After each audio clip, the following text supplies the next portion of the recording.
Hello, fellow human. Welcome back to another Dank Doggo r/MaliciousCompliance. So, our story of the day is from u/LunchLady55 with the title of "If you think you can find another job in this economy, go ahead and try. Challenge accepted." I've read a lot of people having issues with jobs with everything that's going on, and it reminds me of an act of malicious compliance that I perpetrated back in the last economic crisis of '08 and '09. I worked for a large online website in what we call the Operations Center. Large websites have many servers, not only in number but in type. A problem is sometimes simple, like the server really just a computer is broken.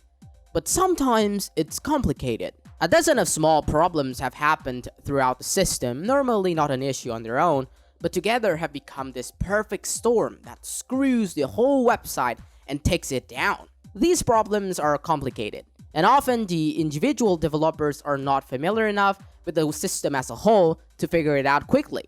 This is where the Operations Center are tasked with monitoring the system as a whole and connecting the dots on these larger problems. Different companies may use many names like Service Operations Centers, SOC, Network Operations Center, NOC, etc. But every large website has this sort of group that acts as the custodian of the interdependent connections of the individual servers.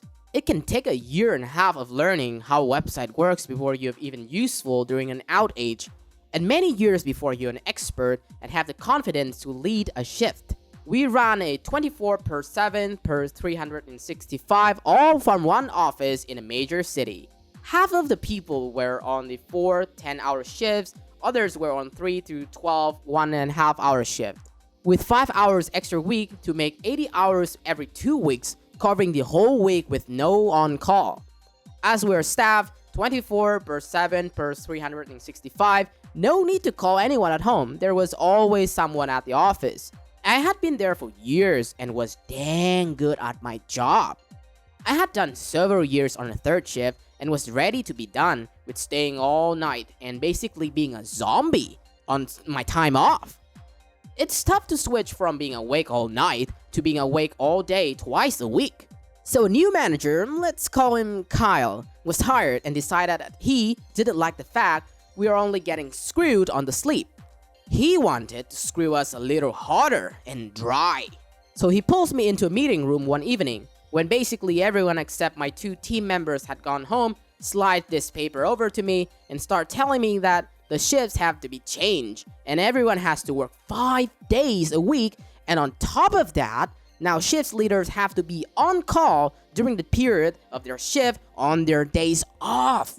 Something about understanding common issue that happened during the time of the day. On top of this, they were going to expect us to do some kind of vaguely defined project work while we are on the shift or something. Which, with our workload, was absolutely ridiculous to expect.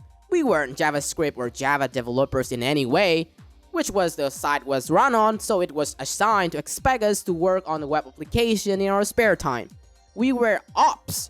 And while some of us were good at scripting, this was just a terrible decision. There were already teams there that handled monitoring and built tooling for us to use. The third cherry on top of this crappy sandwich was that he was moving me back to my third shift and I'd be working Wednesday to Sunday, no weekend, and on call at night during my 2 days off. After this was laid out to me, I looked at him and said, "We'd be working every day of the year, no time to unplug or get away from work. I don't know why anyone would accept this plan as it's laid out." He responded with a smug grin on his face that I'll never forget. "Well, if you think you can find another job in this economy, you're welcome to try." I literally, not literally as figuratively, but actually literally had to bite my tongue hard enough to bleed to stop myself from saying "challenge accepted" out loud. Instead, I slid the paper back at him and walked out of the meeting room without another word. The thing is that good sysadmin are tough to hire. We are loyal, we have excellent problem-solving skills, and we enjoy a challenge. So I kept my mouth shut, started working overnights, and meanwhile I contacted everyone I knew about the predicament I was in. I got Kyle to pay for a certification that I'd always wanted, and meanwhile, I was complying with all the maliciousness I could come up with. I landed an interview with someone who'd managed our group right when I'd been hired. I showed them how I'd keep growing as a professional, getting certifications and regular promotions. I let slip that the only 2 days I'd be available for the interview were Mondays and Tuesday because, well, they changed the schedule, and I'd have to keep my phone on as I'd be on call on these 2 days. This led to them ask more questions about the change there, and I have to admit, I wasn't at all adverse to telling them how this manager was changing things. I could absolutely see the disbelief on their face and enjoyed every "what? That's not how you run things." This old manager was sympathetic, and so I had another job offer in hand within a month of the changes. I left a 2-week notice on Kyle's desk that said, "Despite the slightly stagnant economy, I've been offered another position. Effective in 2 weeks, I will no longer be able to continue my employment with company." The little crap told me not to come back after 1 week. Didn't even try to schedule any knowledge transfer meetings where we share what we know when we leave, a common thing with the technical employees. Cut off your nose to spite your face, I guess. Now, he didn't have anyone to cover that third shift with any experience for months. Mistakes were made, website problems were way up in his watch, which was tracked by another team. He had no one else to blame but himself. He did tell me I was welcome to try. Epilogue. I was always getting stories from people who were left about dumb crap that he said in large meetings, but eventually he crossed HR. He said something mildly inappropriate in a meeting, and someone went to HR and complained. He then went all in on his stupidity, and I kid you not here, God's honest truth, pulled that person into a meeting room alone and demanded to know why they went to HR. Insert facepalm.jpg. He told them stuff like, "You come to me first if you have a problem with me," and "We don't go above other people's heads around here." The person was shaken, and the other people in the operations center advised that they go straight back to HR with it. HR wasn't ready to believe it, and clandestinely called others to corroborate. Not only did they say it was totally true, but they all felt free to discuss even more inappropriate behavior they'd seen. Kyle was escorted out with nothing but a box of his belongings that day. Do not pass go, do not collect unemployment. I don't know what happened to Kyle after that, but that was a bridge I was happy to burn and dance and sing while it crumbled to ashes. And don't give up hope. This too shall pass. Businesses know this and will still be hiring for the long term. It will be tough, but you can do this. Do it!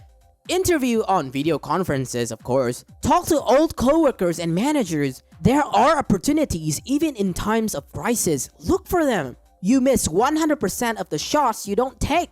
Wayne Gretzky, Michael Scott. TLDR, manager screws everyone during 2008 to 2009 financial crisis and says, "If you think you can get another job in this economy, you're welcome to try." I try. I do. I quit. Absolutely brilliant story. The thing is that never provoke or even attempt of scaring employees off that you might fire them. Many of which, like OP, are not only just darn good at their jobs, but are also very dedicated to the company. The key here is that they are loyal. Not that they can't get offers anywhere else. When they see it's just simply not worth it to pursue their career there anymore, they just leave. It's not tough to get a new job as long as you're capable, got ability, and experiences. Toxic manager like that will always get what is coming to him. Bad karma leaves no one behind. This story in some way is better than most r/pro revenge story that I've read because the toxic manager just dug his own grave. OP didn't need to do anything, no revenge whatsoever. He just complied with the maliciousness. And by the way, OP's epilogue immediately reminds me of Eminem's Lose Yourself. You only get one shot, do not miss your chance to blow. This opportunity comes once in a lifetime. That's it, fellow humans. Thanks for watching. Dank Doggo appreciates your time. If you enjoy our content and want to see more of us, stay tuned and subscribe. Don't forget to smash that like button or Doggo will cry. Also, you can always tell us your Doggo comments, your experiences in the comment section. I'll catch up with you guys later in the next video.